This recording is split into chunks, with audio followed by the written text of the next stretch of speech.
എല്ലാവർക്കും പുതിയൊരു വീഡിയോയിലേക്ക് സ്വാഗതം. വൈകുന്നേരത്തെ ചായക്കൊപ്പവും പെട്ടെന്നൊരു ഗസ്റ്റെല്ലാം വന്നാലും ബ്രെഡും മുട്ടയും വെച്ചിട്ട് എളുപ്പത്തിൽ ഉണ്ടാക്കിയെടുക്കാൻ പറ്റുന്ന നല്ലൊരു സ്നാക്കിൻ്റെ റെസിപ്പിയുമായിട്ടാണ് ഇന്ന് ഞാൻ വന്നത്. ചായ തിളക്കുന്ന നേരം കൊണ്ട് നമുക്ക് ഈ ഒരു സ്നാക്ക് റെഡിയാക്കി എടുക്കാൻ പറ്റും. രുചിയാണെങ്കിൽ അടിപൊളിയാണ്. അപ്പോൾ നമുക്ക് വേഗം തന്നെ നോക്കാം എങ്ങനെയാണ് ഇത് ഉണ്ടാക്കുന്നതെന്ന്. അതിന് മുമ്പായിട്ട് ആരെങ്കിലും സബ്സ്ക്രൈബ് ചെയ്യാതെ വീഡിയോ കാണുന്നുണ്ടെങ്കിൽ, അതുപോലെ എൻ്റെ വീഡിയോ ഇഷ്ടപ്പെടുകയാണെങ്കിൽ മറക്കാതെ ഒന്ന് സബ്സ്ക്രൈബ് ചെയ്ത് സപ്പോർട്ട് ചെയ്യണേ.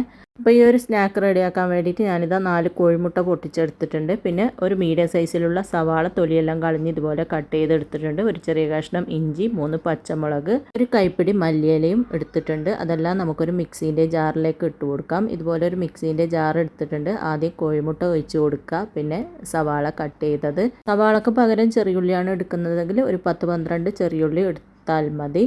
പിന്നെ പച്ചമുളക് കട്ട് ചെയ്തിട്ട് ഇട്ട് കൊടുക്കുക, ഇഞ്ചി ഇട്ട് കൊടുക്കുക, മല്ലിച്ചപ്പ് ഇട്ട് കൊടുക്കുക. പിന്നെ ആവശ്യത്തിനുള്ള ഉപ്പും 1/2 ടീസ്പൂൺ കുരുമുളകിൻ്റെ പൊടിയും കൂടെ ചേർത്തിട്ട് ഇത് നന്നായിട്ടൊന്ന് അരച്ചെടുക്കാം. അപ്പോൾ അരച്ചെടുത്ത ആ ഒരു മിക്സ് ഞാൻ ഇതുപോലെ ഒരു ബൗളിലേക്ക് ഒഴിച്ചു കൊടുക്കുന്നുണ്ട്. അപ്പോൾ നമ്മുടെ ഈ ഒരു മിക്സ് ഇവിടെ റെഡി ആയിട്ടുണ്ട്. ഇനി ഇതൊന്ന് മാറ്റി വെക്കാം. ഇനി നമുക്ക് ബ്രെഡാണ് വേണ്ടത്. ഞാൻ കുറച്ച് ബ്രെഡ് സ്ലൈസ് എടുത്തിട്ടുണ്ട്. ഇനി ഈ ബ്രെഡിൻ്റെ സൈഡെല്ലാം നമുക്കൊന്ന് കട്ട് ചെയ്ത് മാറ്റണം. അപ്പോൾ ഇതുപോലെ 4 സൈഡും നമുക്കൊന്ന് കട്ട് ചെയ്ത് മാറ്റാം. പിന്നെ ഈ കട്ട് ചെയ്യുന്നത് കളയണ്ട, നമുക്ക് ഈ ഒരു സ്നാക്കിന് വേണ്ടിയിട്ട് തന്നെ ആവശ്യമുണ്ട് ബ്രെഡ് ക്രംസ് ആയിട്ട് യൂസ് ചെയ്യാൻ. അപ്പോൾ ഈ കട്ട് ചെയ്തതിന് ശേഷം നമുക്ക് മിക്സീൻ്റെ ജാറിലിട്ടിട്ട് പൊടിച്ചെടുത്താൽ ഈ ഒരു സ്നാക്കിന് വേണ്ടിയിട്ട് തന്നെ നമുക്ക് ഇത് യൂസ് ചെയ്യാം. അപ്പോൾ ഇതുപോലെ കട്ട് ചെയ്തിട്ടുണ്ട്. ഇത് എടുത്ത് മാറ്റി വെക്കുക, എന്നിട്ട് ഒന്ന് പൊടിച്ചെടുത്താൽ മതി. അപ്പോൾ എല്ലാ ബ്രെഡും നമുക്ക് ഇതുപോലെ തന്നെ കട്ട് ചെയ്തെടുക്കുക. അപ്പോൾ ബ്രെഡെല്ലാം ഞാൻ കട്ട് ചെയ്തെടുത്തിട്ടുണ്ട്. ഇനി നമുക്ക് ഇതിൽ നിന്ന് ഒരു 3 ബ്രെഡ് എടുത്തിട്ട് ഇതുപോലെ ഒന്ന് ഒപ്പിച്ച് വെക്കുക.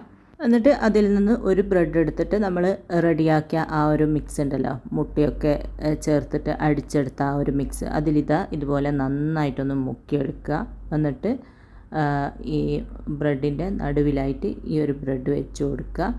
ഒരു സാൻഡ്വിച്ച് ടൈപ്പിൽ ഈ ഒരു രീതിയിൽ വെച്ച് കൊടുക്കുക. പിന്നെ ഇതിൽ ഉപ്പെല്ലാം ഉണ്ടാകുന്ന ഒന്ന് ചെക്ക് ചെയ്ത് നോക്കുക കേട്ടോ. നമ്മൾ അരക്കുന്ന സമയത്ത് കുറച്ച് ഉപ്പിട്ടതല്ല, അപ്പം ഒന്ന് ചെക്ക് ചെയ്ത് നോക്കിയിട്ട് വേണമെന്നുണ്ടെങ്കിൽ മാത്രം ഇട്ട് കൊടുക്കുക. ഇതിൽ ഉപ്പും എരിവും എല്ലാം കറക്റ്റാണ്. നല്ല അടിപൊളി ടേസ്റ്റാണ് ഈ ഒരു പിന്നെ മിക്സിന്. നല്ലൊരു ചട്നീൻ്റെ എല്ലാം ആ ഒരു ടേസ്റ്റ് ഉണ്ടാവില്ലേ, അതാണ് ഉണ്ടാവുക. അപ്പോൾ ഇതുപോലെ വെച്ചതിന് ശേഷം ഞാൻ ഇതുപോലെ ഒന്ന് കട്ട് ചെയ്ത് കൊടുത്തിട്ടുണ്ട്. ഒന്നുകിൽ ഇതുപോലെ 2ആയിട്ട് കട്ട് ചെയ്തിട്ട് നമുക്ക് റെഡിയാക്കി എടുക്കാം, അല്ലെങ്കിൽ 4 പീസായിട്ട് കട്ടാക്കി എടുക്കാം. ഞാൻ 2 രീതിയിലും കട്ട് ചെയ്തെടുക്കുന്നുണ്ട്. 2ആയിട്ടും കട്ട് ചെയ്തെടുക്കുന്നുണ്ട്, 4ആയിട്ടും കട്ട് ചെയ്തെടുക്കുന്നുണ്ട്.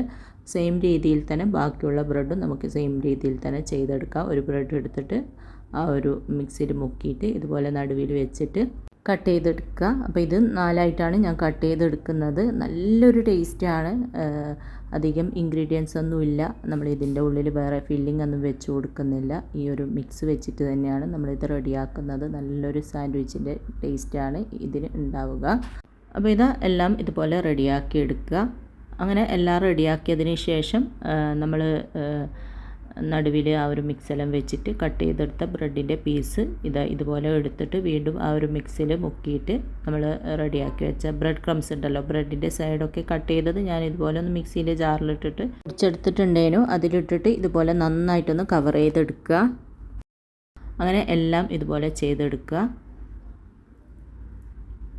നിങ്ങൾക്ക് വേണമെങ്കിൽ ഇതിൻ്റെ ഉള്ളിൽ വേണമെന്നുണ്ടെങ്കിൽ മാത്രം കുറച്ച് ചീസോ അല്ലെങ്കിൽ കുറച്ച് ചിക്കൻ്റെ ഫില്ലിങ്ങെല്ലാം വേണമെങ്കിൽ അങ്ങനെയും വെച്ചിട്ടും റെഡിയാക്കി എടുക്കാം. അതിൻ്റെ ഒന്നും ആവശ്യമില്ല. അടിപൊളി ടേസ്റ്റാണ്. പെട്ടെന്ന് റെഡിയാക്കി എടുക്കാനും പറ്റും. അങ്ങനെ ഇതെല്ലാം ഇതുപോലെ റെഡിയാക്കി എടുക്കുക. അങ്ങനെ എല്ലാം ഞാൻ ഇതുപോലെ റെഡിയാക്കി എടുത്തിട്ടുണ്ട്. ഇനി നമുക്കിതൊന്ന് ഫ്രൈ ചെയ്തെടുക്കണം. അപ്പോൾ ഒരു ചീനച്ചട്ടിയിൽ കുറച്ച് ഓയിൽ ഒഴിച്ചിട്ടൊന്ന് ചൂടാക്കിയിട്ടുണ്ട്. ഇതിലേക്ക് നമ്മൾ റെഡിയാക്കിയെടുത്ത ബ്രെഡിൻ്റെ പീസ് ഇതുപോലെ ഒന്ന് ഇട്ട് കൊടുക്കുന്ന സമയത്ത് എണ്ണ നല്ല ചൂടിലായിരിക്കണം. പിന്നെ തീ കുറച്ച് വെച്ചിട്ട് മീഡിയം ഫ്ലെയിമിലാക്കിയിട്ട് തിരിച്ചു മറിച്ച് വിട്ടിട്ട് ഒരു ഗോൾഡൻ ബ്രൗൺ കളറാകുന്നത് വരെ ഫ്രൈ ആക്കി എടുക്കുക. പെട്ടെന്നൊരു ഗസ്റ്റെല്ലാം വന്നാൽ മുട്ടയും ബ്രെഡും ഉണ്ടെങ്കിൽ പെട്ടെന്ന് റെഡിയാക്കി എടുക്കാൻ പറ്റിയ നല്ലൊരു സ്നാക്ക് കൂടിയാണിത്. ചായ തിളക്കുന്ന നേരം കൊണ്ട് തന്നെ നമുക്ക് ഈ ഒരു സ്നാക്ക് റെഡിയാക്കി എടുക്കാനായിട്ട് പറ്റും. ഇതിൻ്റെ ഉള്ളിലെ ടേസ്റ്റ് എന്ന് പറയുന്നത് നമ്മൾ ആ ഒരു മിക്സ് റെഡിയാക്കിയില്ലേ, മുട്ടയിൽ മല്ലിച്ചപ്പും അതുപോലെ ഇഞ്ചിയും പച്ചമുളകും എല്ലാം ചേർത്തിട്ട് അരച്ചെടുത്ത ആ ഒരു മിക്സ്, അതിൻ്റെ ടേസ്റ്റ് എന്ന് പറയുന്നത് മിൻറ്റ് ചട്നീൻ്റെ ആ ഒരു ഇതാണ്. അപ്പം നമ്മളിത് കഴിക്കുമ്പോൾ മിൻറ്റ് ചട്നിൻ്റെ ആ ഒരു ടേസ്റ്റെല്ലാം കിട്ടും. അതുകൊണ്ട് തന്നെ അടിപൊളി ടേസ്റ്റാണ്. ഇതിൻ്റെ ഉള്ളിൽ വേറെ ചിക്കൻ്റെ ഫില്ലിംഗ് ഒന്നും വെക്കേണ്ട ആവശ്യമില്ല. ഒന്നുമില്ലാതെ തന്നെ അടിപൊളിയായിട്ട് നമുക്ക് ഉണ്ടാക്കാം. നല്ല ടേസ്റ്റുമാണ്.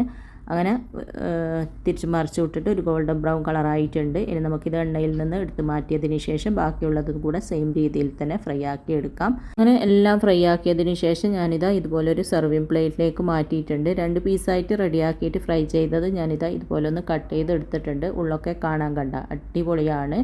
നല്ലൊരു സാൻഡ്വിച്ച് ടൈപ്പാണ്. കഴിക്കാനും അടിപൊളി ടേസ്റ്റാണ്. അപ്പോൾ നിങ്ങളെല്ലാവരും ഉണ്ടാക്കി നോക്കുക. ഇഷ്ടപ്പെട്ടാൽ ലൈക്ക് ചെയ്യാനും ഷെയർ ചെയ്യാനും സബ്സ്ക്രൈബ് ചെയ്യാത്തവർ സബ്സ്ക്രൈബ് ചെയ്ത് സപ്പോർട്ട് ചെയ്യാനും മറക്കരുത്. അപ്പോൾ ഇൻഷാ അല്ലാഹ് അടുത്ത പുതിയ വീഡിയോ ആയിട്ട് നമുക്ക് വീണ്ടും കാണാം.